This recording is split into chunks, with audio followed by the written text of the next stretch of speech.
More than 81 million Americans voted early, and that includes 7 million here in the DMV, and millions more are casting their ballots today. Yeah, this is one of the most intense campaigns we've ever seen in this country. It's only been 107 days since President Biden dropped out of the race.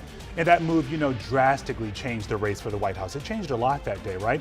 Well, we want to begin tonight with Christian Benavidez live in Atlanta and the all-important swing state of Georgia. Once again, we know a lot of folks are going to be watching what happens in Georgia tonight. We should be getting some of our first results from that state as well. He has a look at how voting has gone so far today.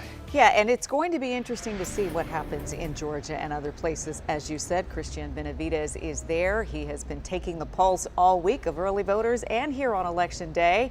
We're going to be interested to hear what folks are saying to you, Christian, as you have traversed the state. Let's hear it. Already more than 4 million people have cast their ballots in early voting here in Georgia, and more than 1 million are expected to cast their ballot today.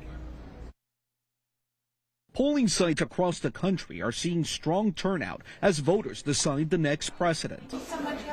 Voters say they came out to weigh in on the issues. The southern border is definitely a big issue for me. For me, it's going to be women's rights. Heading into Election Day, polls showed former President Donald Trump and Vice President Kamala Harris basically tied in the 7 key battleground states, including Georgia, which set an early voting record and has busy polling places today. I love the energy. So you think both sides are energized?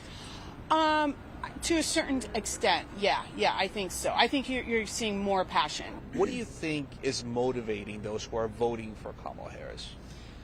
Hope, honestly. Hope everybody, sees that America is ready to turn this new page in our history. The closeness of this race indicates results will likely take a while.